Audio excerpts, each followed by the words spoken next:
बगैर केमिकल के घर पर रिबॉन्डिंग करना बताऊंगी, केराटिन करना बताऊंगी, जिससे आपके बाल बहुत ही ज़्यादा स्मूथ, सिल्की, शाइनी और स्ट्रेट होंगे।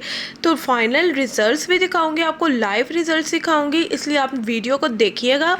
ये देखें, पहले तो आप रिजल्ट्स ही देख लें, कितने अमेजिंग रिजल्ट्स हैं बिफोर एंड आफ्टर के। तो चलिए जी, प्रोटीन हेयर मास्क बनाना स्टार्ट करते हैं। इसके लिए सबसे पहले आपको ले लेने हैं फ्लैक्स सीड यानी कि अलसी के बीज। जी हाँ, अलसी के बीज हमारे चेहरे के लिए भी बहुत फ़ायदेमंद है और हमारे बालों के लिए भी। तो जितनी आपके बालों की लेंथ है, आपने अपने बालों की लेंथ के अकॉर्डिंग यहाँ पर फ्लैक्स सीड ले लेने हैं और इसमें अब हम ऐड करेंगे वाटर। ठीक है, वो पानी भी आपने अपने बालों के लेंथ के अकॉर्डिंग ही ऐड करना है। इसे आप केराटिन ट्रीटमेंट भी कह सकती हैं, जो पार्लर्स में जाके हज़ारों रुपए का होता है। अगर आप महीने में 1 या 2 बार इसको इस्तेमाल कर लें तो आपके बाल बहुत ही हद तक स्ट्रेट होने लग जाएंगे। अगर आपके बिल्कुल झाड़ू जैसे बाल हैं तब भी आप इसको लाजमी ट्राई करें, बहुत ही अमेजिंग रिजल्ट्स देगा और सिर्फ 1-2 चीज़ों के साथ बन के रेडी हो जाएगा। तो आपने क्या करना है, पानी डालने के बाद इसको आपने फ्लेम पर रख देना है। हमें यहाँ पर इसका जेल बना लेना है। ठीक है, जब आप पानी डालकर इसको रखेंगे ना तो ये इस तरह की जेल फॉर्म में आ जाएगा। उसके बाद आपने इसे स्टेन कर लेना है और ठंडा कर लेना है, हल्का ठंडा कर लेना है, यानी कि नीम गर्म होना चाहिए। ठीक है, और अब ये देखें, ये जेल फॉर्म में आ गया है। इसमें अब जो नेक्स्ट इंग्रेडिएंट ऐड होगा वो है, यहाँ पर मैं जो यूज़ कर रही हूँ वो है कैस्टर ऑयल। ठीक है, अगर आपके पास कैस्टर ऑयल नहीं है आप कोकोनट ऑयल भी यूज़ कर सकती हैं। कोकोनट ऑयल नहीं है आप बादाम का तेल भी यूज़ कर सकती हैं।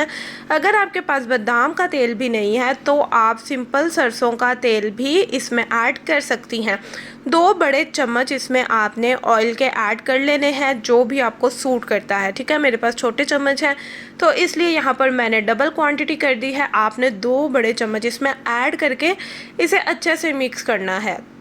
अच्छा, मिक्स ना आप यहाँ पर फोक के साथ कर लीजिएगा। मैंने बाद में फोक के साथ मिक्स किया था तो काफ़ी अच्छा ये विस्क हो गया था। ठीक है, तो स्पून के साथ ज़रा प्रॉब्लम हो रही थी थोड़ी सी। आपने इस तरह से अच्छे से इसको मिक्स कर लेना ताकि ये बिल्कुल एक जैसा हो जाए। उसके बाद जो हमें चीज़ चाहिए वो है यहाँ पर मायोनीज़।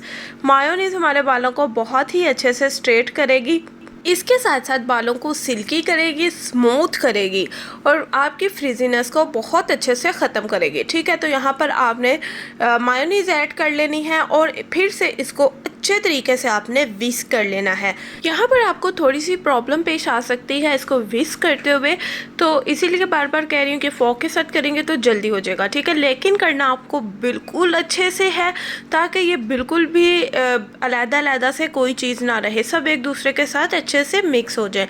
तो जी, इसको मिक्स करने के बाद ये हमारा प्रोटीन हेयर मास्क बनके बिल्कुल रेडी है। नहाने से 1 घंटा पहले आपने इसे अप्लाई करना है। अप्लाई करने का भी तरीका बताती हूँ। और आपने इसे यहाँ पर नीम गरम अप्लाई करना है। नीम गरम अप्लाई करेंगे ना, नीम गरम का मतलब जितना आपके बर्दाश्त में आ जाए गरम, ठीक है, उतना आपने इसको अप्लाई करना है। अप्लाई करने से पहले आपने अपने बाल डीटैंगल कर लेने हैं और उसके बाद बालों के सेक्शन करते हुए इस तरह से आपने इसको अप्लाई कर लेना है। अप्लाई करने के बाद जूड़ा कर लेना है और 1 घंटे के लिए आपने इसको छोड़ देना है। इसके बाद आपने सिंपल शैम्पू से अपने बाल वॉश कर लेने हैं। कोई कंडीशनर नहीं यूज़ करना, कोई सीरम नहीं यूज़ करना। ये बगैर कंडीशनर और सीरम के रिजल्ट्स हैं। ठीक है, आई होप कि आज की वीडियो आपको अच्छी लगी होगी। वीडियो अच्छी लगी हो तो चैनल को सब्सक्राइब लाजमी कीजिएगा, बेल नोटिफिकेशन को प्रेस कर लीजिएगा। मिलूंगी आपसे नेक्स्ट वीडियो में, तब तक के लिए अपना बहुत ज़्यादा ख्याल रखें, दुआओं में याद रखें। अल्लाह हाफिज़।